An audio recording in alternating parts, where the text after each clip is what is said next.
Hello students, today I am going to continue my discussion on the principle of rotating magnetic field. In the last video we have thoroughly discussed about the idea of rotating magnetic field, and the basic principle is very simple. If a three-phase set of currents, so basically first thing that you will be needing is a three-phase set of currents, और उसके ऊपर condition क्या है कि each of equal magnitude, यानी they have equal magnitude and differing in phase by 120 degrees. If such A three phase set of currents applied on A three phase winding, next thing जो है वो three phase winding, so it will produce A rotating magnetic field of, rotating magnetic field produce करता है field of constant magnitude. ठीक है, तो एक rotating magnetic field produce होती है जो कि बेसिकली कांस्टेंट मैग्नीट्यूड की होती है. तो ये हमने बहुत थॉरली डिस्कस किया था. उसके जो कुछ उस वीडियो की लास्ट कुछ फ्यू मिनट्स में I wanted to share some after thoughts, लेकिन उस वक्त क्योंकि ऑब्वियसली वो वीडियो की लेंथ वैसे भी मोर देन 45 मिनट्स थी, तो आई नो कि व्यूअर जो होता है वो काफ़ी हद तक फटीग हो जाता है. इतनी लेंथी वीडियो और बड़ी डिटेल थी कि मैंने उसके अंदर इस प्रिंसिपल को बहुत थॉरली एक्सप्लेन किया था, तो फटीग्ड हो जाता है. So there are some after thoughts to that video that I would like to share separately. और मैं ये चाहूँगा कि any student that is interested in basically understanding the basics of electrical machines, especially AC machines, should go through this video, should have a look at it कि how the basic principles can be used to basically reach upon on the other principles that are very useful for understanding of AC electrical machines. अच्छा, अब इसमें जो सबसे basic important चीज़ थी वो three phase set of currents. So if you really wanted to draw three phase set of currents, you can basically draw it. I have drawn it and I have made it available for my students. ये भी आपको videos में मिल जाएगी कि किस तरीके से आप ये three phase set of currents draw कर सकते हैं. तो मोस्टली आजकल तो जो in current scenario most of the people use diagrams that are basically available on internet, but I would recommend you must draw this specific current with the help of with your hands. That helps a lot in understanding lot of things. और काफ़ी चीज़ें जो हैं वो इंसान को सीखने का मौका मिलता है अगर वो इस किस्म की चीज़ को ड्रॉ करे. यहाँ पे मैंने जो है ये उसको ड्रॉ किया हुआ है. इसके अंदर एक ये फ़ेज़ 1 जो है मैंने रेड में, फ़ेज़ 2 जो है वो येलो में, और फ़ेज़ 3 जो है वो ब्लू कलर में मैंने ड्रॉ किया हुआ है. और इस अगर आप इसको एक्स एक्सिस पे देखें तो इसमें मैंने ओमेगा टी लिया हुआ है, जिसके ऊपर मैंने डिग्रीज़ में मेंशन किया हुआ है. ठीक है, तो for the rotating magnetic field case मैंने 4 पॉइंट्स लिए थे. उसमें 1 पॉइंट जो था वो 0 डिग्री था, फिर 90 था, that is around here 90 degree था. देन वी हैव 180 डिग्री जो यहाँ पे आपको नज़र आ रहा है, and then we have 270 degree around here. तो 4 पॉइंट्स जो हैं हमने लिए थे, और मैंने आपको बताया था कि जब आप 360 पे पहुँचते हैं तो basically you have reach the 0 degree. तो उससे आगे आपको यानी 270 मैक्सिमम होता है जो आप 9. तो जो डिफरेंस लिए थे इंटरवल्स में वो 90 डिग्री का इंटरवल का डिफरेंस लिया था, और फिर मैंने हर एक के लिए कैलकुलेशन की थी. After the calculation I have drawn the magnetic field vectors, कि जो मैग्नेटिक फील्ड वेक्टर्स जो आपको डिफरेंट पॉइंट्स पे अचीव होते हैं वो मैंने ड्रॉ किए थे. So let us suppose this is was omega T is equal to 0 degrees, और इसके लिए जो थीटा हमारे पास आया था वो -90 डिग्री था. असल में थीटा के लिए जो हमने इक्वेशन यूज़ की थी that is theta is equal to tan inverse of y over x, ये यूज़ की. अब जो tan होता है, tan की जो लिमिट्स हैं it is between -9 to -90 degree, 0 degree and +90 degree. इसके दरमियान जो है इसकी वैल्यूज़ जो हैं वो होती हैं. तो प्रीवियस वीडियो में भी आपको अगर ये चीज़ नज़र आ रही है तो उसे आप करेक्ट कर सकते हैं. ये बेसिकली इस रेंजेस के दरमियान ही ये वैल्यूज़ लाया कर रही होती हैं. अच्छा, अब जब हमने इसको पहले के लिए ड्रॉ किया था at omega T is equal to 0 degree हमने इसको ड्रॉ किया था, तो हमारे पास theta is equal to -90 degree. अब omega T is equal to 0 degree देखें तो ये this is equal to this point, this is omega T is equal to 0 degree. ठीक है, सो ऑब्वियसली यहाँ पे अगर आप देखें तो जो फर्स्ट फेज़ है वो तो 0 पे था, लेकिन सेकंड फेज़ जो है सेकंड फेज़ जो था वो माइनस में था, और थर्ड फेज़ जो था वो पॉजिटिव में था. तो ऑब्वियसली जो हमारे पास थीटा की वैल्यू आई थी वो -90 डिग्री आई थी, लेकिन ऑफ फिक्स मैग्नीट्यूड. ठीक है, कांस्टेंट मैग्नीट्यूड होता है तो 1.5 BM आई थी. Omega T is equal to 90 degrees पे अगर हम देखें तो हमें theta is equal to 0 degree achieve हुआ था, और वहाँ पे अगर हम देखें तो हमारे पास जो है अगेन जो कांस्टेंट मैग्नीट्यूड 1.55 BM की वैल्यू आ रही थी। इसी तरीके से अगर हम omega T is equal to 180 degrees पे देखें तो हमारे पास थीटा इज इक्वल टू 9+90 था, एंड वहाँ पे भी 1.5 BM की वैल्यू थी। और अगर omega T is equal to 270 degrees देखें तो theta is equal to 0 degrees है। तो ये जो होता है टैन के लिए जो है ये भी 0 है, वो भी, यानी दोनों तरफ से 0 होता है। एक ही होता है कि approaching from minus side and other is approaching from positive side. तो ये यहाँ पे बेसिकली ये अगेन 0 डिग्री हमें theta is equal to 0 degree achieve हुआ था, जो कि इस तरफ था। अगर मैं इन चारों वेक्टर्स को एक ही फिगर में सम अप करूँ तो आप ये देखेंगे कि 0 डिग्री, 90 डिग्री, 180, 270 एंड अगेन 0 जो होता है वो दैट इज इक्वल 360 डिग्री। इसका मतलब ये हुआ कि अगर मैं यहाँ पे देखूँ, ये दिस इज़ 0 डिग्री, 90, 180, 270 एंड 360। तो अगर एक साइकिल आपका 3 phase set of currents complete करता है तो जो आपकी मैग्नेटिक फील्ड है, रोटेटिंग मैग्नेटिक फील्ड है, वो एक रेवोल्यूशन कंप्लीट करती है। That is the most important thing that you need to realise. तो ये जो दो मैं फिगर्स दिखा रहा हूँ, प्लीज़ काइंडली इनको बड़े गौर से देखिए कि जब आपकी 3 फेज सेट ऑफ करंट्स एक साइकिल कंप्लीट करता है, that is from 0 to 360 degree complete करता है, तो जो रोटेटिंग मैग्नेटिक फील्ड है आपके पास, इस फिगर में देखें, जो मिडिल फिगर है, इसमें अगर आप देखें तो वो it start from 0 degree and returns again to the 0 degree. So एक रेवोल्यूशन कंप्लीट हो जाती है। और अगर मैं इसको on a piece of paper लिखना चाहूँ, क्योंकि ऑब्वियसली यू वुड लाइक कि जी मैं इसको हम मैथमेटिकली इसको रिलेट कर सकें, सो मैं क्या कहूँगा, one cycle of 3 phase set of currents, जब एक साइकिल जो है 3 phase set of currents complete करते हैं, you will have one revolution completed by rotating magnetic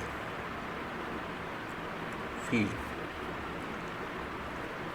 This is the most important thing जो इससे आप ये जो रोटेटिंग मैग्नेटिक फील्ड का हमने जो पूरी वीडियो देखी या लेक्चर पढ़ा, उससे सबसे जो इम्पॉर्टेंट चीज़ डिड्यूस होती है, या आप डिड्यूस कर सकते हैं, ये बड़ी इंपॉर्टेंट डिटेक्शन है, ये एक रिज़ल्ट है, यानी हमारी इस पूरी स्टडी का जो एक रिज़ल्ट है वो ये है।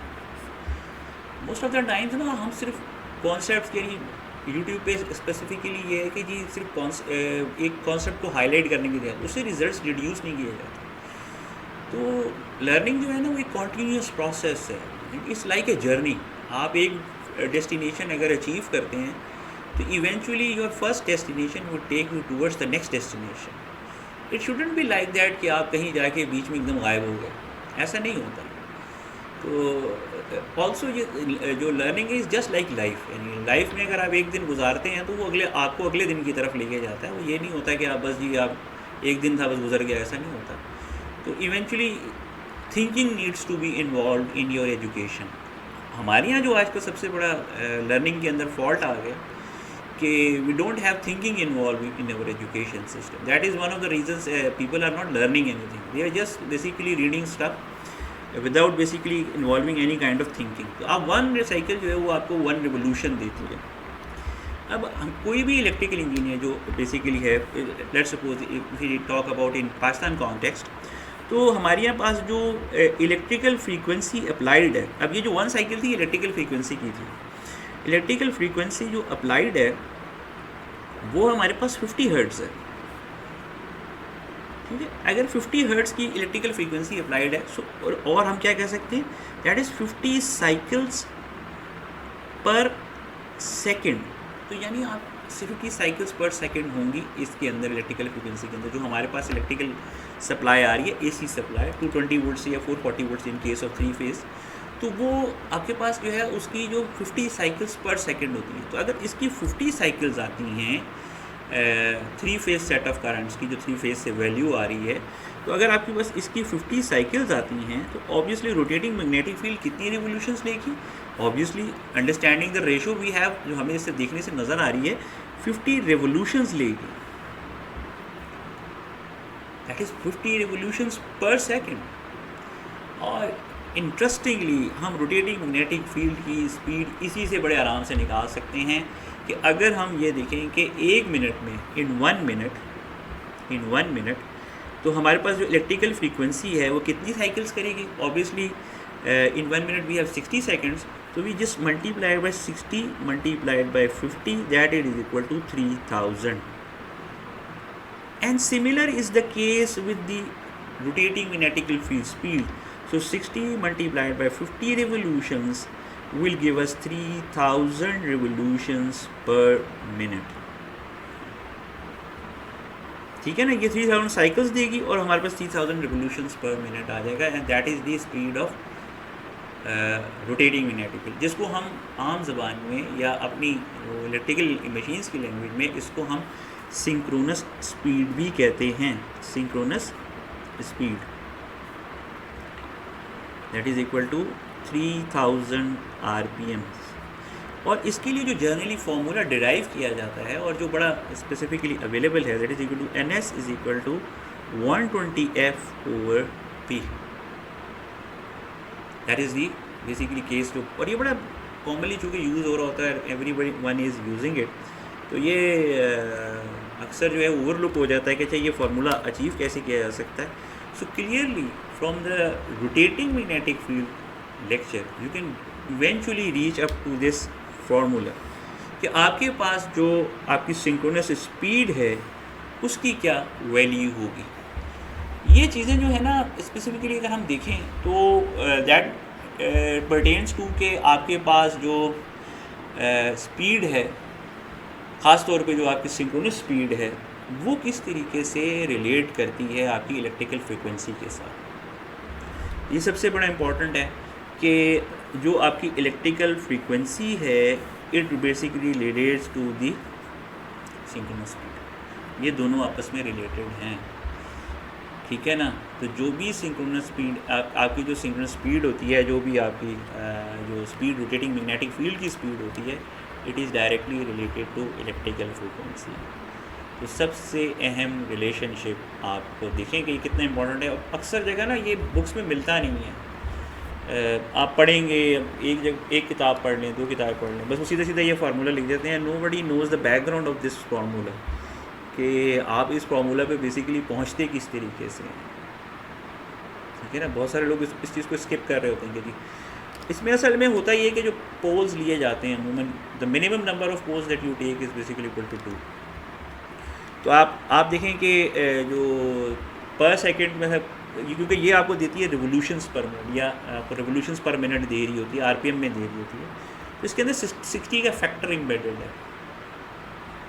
और अगर आप 2 पोल्स जो आप लेते हैं वो अगर इम्बेड कर दें और इसके साथ ये जो P जो है ये नंबर ऑफ पोल्स होते हैं basically, F is the frequency, तो आपको ऑटोमेटिकली ये वैल्यू निकल के आ जाएगी। अच्छा ये वैल्यू जो है how we can basically achieve. तो यानी अगर हम यहाँ पे पोल 1 ले लें और हम 2 ले लें तो 120 multiply by F divide by 2 will get the 3000 RPM। तो ये फार्मूला जो है ये स्पेसिफाई कर रहा होता है सिंक्रोनस स्पीड जो आपकी होती है, और इसी को synchronous speed he this is called the revolution rotating magnetic field speed. तो ये क्लियरली आप ये जगह लिख लें, इस इज़ वेरी इंपॉर्टेंट रिजल्ट। और वी गोइंग टू बेसिकली जो हम नेक्स्ट चीज़ जो अब स्टार्ट करेंगे उसके अंदर हम इस चीज़ को यूज़ करेंगे। Okay, so let us move to the next thing जो हम इसके अंदर स्टडी करना चाह रहे हैं। और लेट अस सी के how this one result basically relates to the other things जो हम इसके अंदर सीख सकते हैं।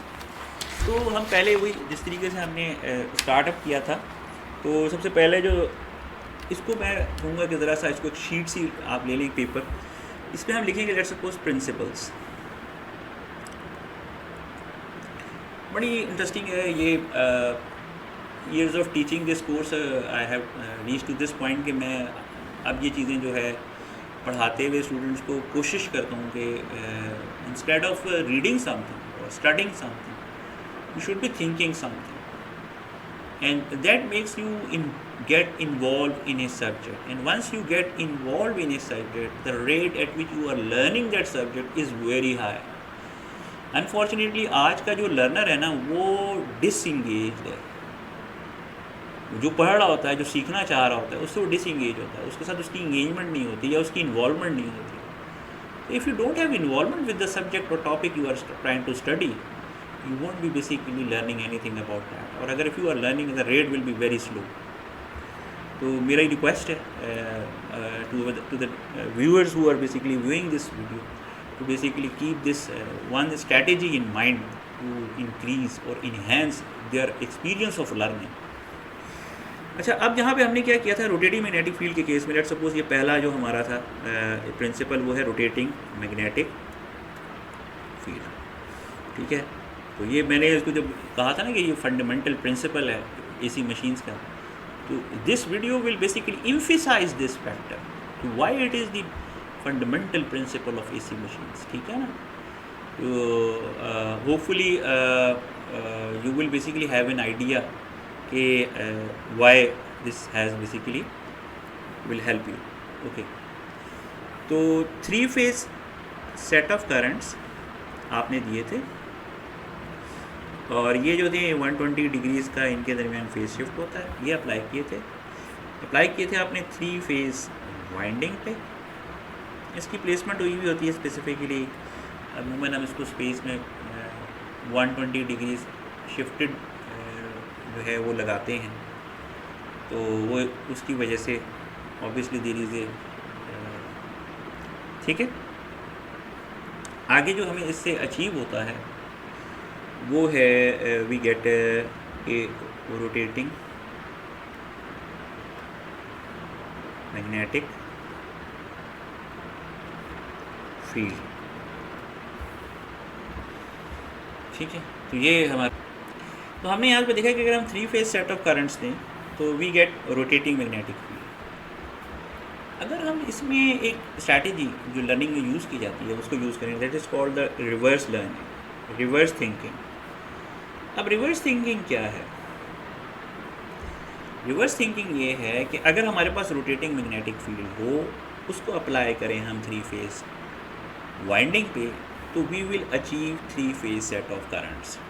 सो अगर मैं इसको लिखना चाहूँ फॉर माई अंडरस्टैंडिंग पर्पजेज़, तो मैं इसको लिख देता हूँ कि जी हमारे पास जो गिवन है, in that case we will be given a rotating magnetic field, ठीक है। किसी भी केस में हमारे पास क्या होगा, रोटेटिंग मैग्नेटिक फील्ड होगी, और उसको अगर हम रोटेटिंग मैग्नेटिक फील्ड को अप्लाई कर दें 3 फेज वाइंडिंग के ऊपर, तो चूँकि आपको मैंने शुरू में बताया था कि अगर आपकी मैग्नेटिक फील्ड जो है वो कट करती है कंडक्टर्स को, तो इसमें अंदर जो है वोल्टेजेस इंट्रोड्यूस होते हैं। So we will basically get 3 phase voltages, yes 3 phase voltages, और ये ऑब्वियसली 120 डिग्रीज फेज शिफ्टेड होंगी, और अगर हमारा सर्किट कंप्लीट हो तो eventually we will get 3 phase set of currents. तो ये रिवर्स थिंकिंग है। अगर आप इसको देखें ना, जो हमने अगर लेट सपोज इसको मैंने इस डायरेक्शन में लिया था, तो अब आप देखें कि उसकी रिवर्स डायरेक्शन में हमने ली है और हमारे पास ये नीचे वाला प्रिंसिपल आ गया। अब ये प्रिंसिपल बड़ा इजी लग रहा है यार, कि प्रिंसिपल कौन सा है, किस तरह। So this is basically principal of synchronous generator.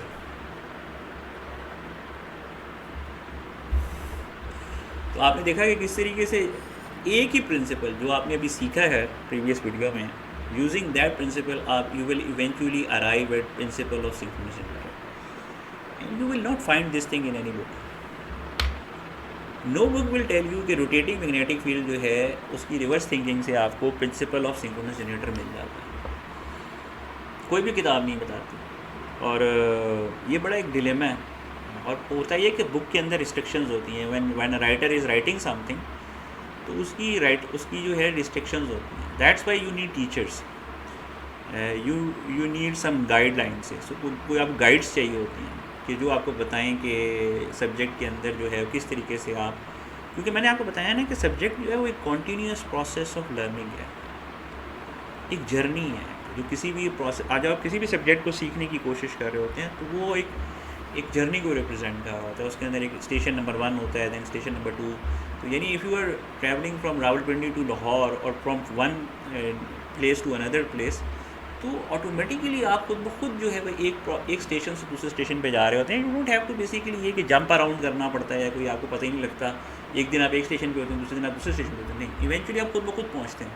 So when you started learning with rotating magnetic field, you eventually reach the principle of synchronous generator automatically. You don't have to basically study a new topic. ये नहीं होगा हर बार आप किताब निकालेंगे, चलो अच्छा मैं पढ़ता हूँ principal of synchronous generator. That is not the case. If you have understood the principle of rotating magnetic field very thoroughly, you will eventually automatically lead to principle of synchronous generator. कि जी अगर मैंने ये इस तरीके से 3 phase set of currents दिए, 3 phase battery पे अप्लाई किए, ठीक है, और उसके नतीजे में rotating magnetic field, let's suppose अगर मैं रोटेटिंग मैग्नेटिक फील्ड लेता हूँ और उसको फ्लो कराता हूँ 3 फेज सेट ऑफ वाइंडिंग के ऊपर, रोटेट करती है और वो उसको स्पेस में कट करती है, ठीक है, तो eventually I will get 3 phase voltages 120 degree space shifted with each other. और अगर मेरे सर्किट कंप्लीट है तो करंट्स चलेंगे. This is principal of synchronous generator. अब इसके अंदर जो सबसे इम्पॉर्टेंट थॉट आती है कि यहाँ पर तो आपको जो रोटेटिंग मैग्नेटिक फील्ड थी वो 3 फेज सेट ऑफ करंट से मिल गई थी. ये जो रोटेटिंग मैग्नेटिक फील्ड होगी ये कहाँ से मिलेगी? Is there an alternative method? So obviously इसको सप्लाई करने के लिए, यानी ये जो आपको मिले ऑल्टरनेटिव मेथड. देखिए ना, टेक्नोलॉजी है ना, तो अच्छा technology is basically a way of doing things. So क्या हम रोटेटिंग मैग्नेटिक फील्ड किसी और मेथड से बना सकते हैं? पहली चीज़ तो सबसे पहली बात ये होती है कि जो थ्री फेज वोल्टेज जो एसी वोल्टेज है ना, it is normally the outcome of AC machine में जब भी आप वोल्टेज जनरेशन करते हैं वो हमेशा एसी वोल्टेज जनरेट होती है. पहली बात तो ये कि अगर मशीन, लेकिन ऑब्वियसली यहाँ पे आपको out of the context of machine सोचना पड़ेगा. तो हम बिल्कुल स्टार्ट करते हैं डीसी वोल्टेज से. अब डीसी वोल्टेज का सबसे बड़ा फ़ायदा ये होता है कि ये स्टोर भी की जा सकती है और ये आपके पास in the form of batteries store की जाती है और इससे आप ये इसको लेटर ऑन रिट्रीव भी कर सकते हैं. तो इसके अंदर स्टोरिंग कैपेबिलिटी होती है जो कि एसी के अंदर नहीं होती. अब अगर आप एक डीसी वोल्टेज जो है वो एक कॉइल पे अप्लाई करते हैं तो यू विल सी के इस पे अप्लाई करने के नतीजे में मैग्नेटिक फील्ड प्रोड्यूस होती है. That is the fundamental principle of electromagnetism. जो हमारे पास इलेक्ट्रोमैग्नेटिज्म का सबसे फंडामेंटल प्रिंसिपल है कि if you apply DC voltage on a coil, अगर आप एक डीसी वोल्टेज जो है वो एक कॉइल के ऊपर अप्लाई करते हैं, so when the current flows through the coil it produces a magnetic field around it. Magnetic field on a coil, तो it will produce a magnetic field. अब ये मैग्नेटिक फील्ड किस नेचर की होती है या क्या होती है? तो ये बेसिक सोलिनॉइड प्रिंसिपल जो है हमारे पास वो इस चीज़ को देखें. तो यहाँ पे अगर आप देखेंगे हमने एक डीसी, उसमें डीसी करंट फ्लो कर रहा है. ऑब्वियसली जब आप एक कॉइल को कनेक्ट करेंगे एक डीसी वोल्टेज सोर्स के साथ तो इवेंचुअली ये current will flow into it and as a result आपने देखा है कि एक मैग्नेटिक फील्ड प्रोड्यूस हो रही है जिसके अंदर मैंने आपको एक नॉर्थ पोल भी दिखाया है, नॉर्थ दिखाया और एक साउथ दिखाया. अच्छा, अगर मैं ये जो मैग्नेटिक फील्ड इस सोलेनॉइड में प्रोड्यूस हो रही है उसके अंदर एक कंडक्टर प्लेस कर दूं तो आप ये देखेंगे कि ये एक कन्वर्ट हो जाता है, एक इलेक्ट्रोमैग्नेट में कन्वर्ट हो जाता है. और ये electromagnet has a north pole and a south pole. एक हमारे पास नॉर्थ पोल होता है और एक साउथ पोल होता है. तो अगर मैं इसको ड्रॉ करूँ तो आप देखेंगे कि ये इस तरीके से एक परमानेंट मैग्नेट की सूरत अख्तियार किया जाता है. यानी we have north and here we have south. Clear हो गया? अब आप कहेंगे हाँ जी ठीक है. अब ये जो ये जो हमारे पास मैग्नेट होता है, इसके ऊपर जो हमारे पास मैग्नेट है, ऑब्वियसली ये क्या होता है कि it will produce a uniform magnetic field. ये सब ने बेसिकली इन एसएससी या मैट्रिक में जो है ये सब दिखाता है. Produce a uniform magnetic field, constant uniform magnetic field produce कर देते हैं. लेकिन आप क्या इससे रोटेटिंग मैग्नेटिक फील्ड प्रोड्यूस कर सकते हैं? Can this uniform magnetic field B use for producing A rotating magnetic field? I would say yes. अगर आप ये जो आपके पास मैग्नेट है इसको आप रोटेट करें, if you rotate this magnet, with a prime mover, अब प्राइम मूवर आपके पास क्या हो सकता है? ये आपके पास कोई मोटर हो सकती है, जैसे कोई डीसी मोटर हो सकती है, कोई किसी भी टाइप की मोटर जो कांस्टेंट स्पीड के साथ चल सके, या कोई डीजल इंजन हो सकता है, या पेट्रोल इंजन हो सकता है, और इन इधर केस आपके पास कोई स्टीम टरबाइन हो सकती है, कोई वाटर टरबाइन हो सकती है। तो अगर आप एक प्राइम मूवर से इसको रोटेट करना शुरू कर दें तो इट विल प्रोड्यूस, मगर कांस्टेंट स्पीड के साथ, याद रखिएगा कांस्टेंट स्पीड। अभी मैंने ये नहीं बताया कि वो स्पीड क्या होगी, तो आपके पास एक constant rotating magnetic field produce होगी। ओके, लेट अस सी। सो अगर हम इसको रोटेट करना चाहते हैं, ये देखें जी, ये मैंने इसको पहले लिया है मैग्नेट को, and I start with omega T is equal to 0 degree. मैंने इसको 0 डिग्री पे लिया है और इसको मैंने किया है। तो आप ये देखेंगे इसमें जो डायरेक्शन ऑफ वेक्टर है, B vector, that is the magnetic field vector, वो आप देखेंगे कि वो डाउनवर्ड्स है। और अगर मैं इसको 90 डिग्री रोटेट करूँ तो आप ये देखेंगे कि व्हेन आई रोटेटेड 90 डिग्री, तो आपकी मैग्नेटिक फील्ड की भी जो डायरेक्शन है वो 90 डिग्री की तरफ रोटेट कर रही है। And if I rotate it further 90 degrees, तो आप देखिए मैग्नेटिक फील्ड की वेक्टर की जो डायरेक्शन है वो फर्दर 90 डिग्रीज रोटेट कर दी है। And if I rotate it further, तो आप ये देखेंगे omega T is equal to 270 degrees further rotate करेंगे। अब अगर आपने शुरू में जो मैंने आपको फिगर दिखाई थी और उसमें मैंने वेक्टर्स बनाए थे, अगर आप उसकी तरफ देखें तो वो ये है जो स्टार्ट में मैंने जो फिगर बनाई थी। तो यहाँ पे देखिए मैग्नेटिक फील्ड वेक्टर नीचे था, फिर इधर गया, फिर इधर गया, इधर गया। सो और ये एक साइकिल में होगा। तो अगर आपका प्राइम मूवर एक साइकिल रोटेट करता है तो आपके पास जो शेप आई है वो ये देखें 1 2 3, ये देखें ओमेगा टी 0, 90, 180 एंड 270। और अगर मैं सबको एक साथ देखूं तो आप ये देखेंगे कि ये मैग्नेटिक फील्ड वेक्टर जो है it is rotating anti clockwise. तो प्राइम मूवर जब एक सर्कल कंप्लीट करता है तो आपकी मैग्नेटिक फील्ड जो है वो भी एक रिवोल्यूशन कंप्लीट कर जाती है। So if we rotate our prime mover with special speed, और ये इसका मतलब क्या हुआ, यहाँ पे अगर मैं अगर लिखना चाहूँ तो क्या होगा कि प्राइम मूवर की वन रिवोल्यूशन यानी जो 1 is equal to 1, this is basically equal to rotating magnetic field की 1 रिवोल्यूशन।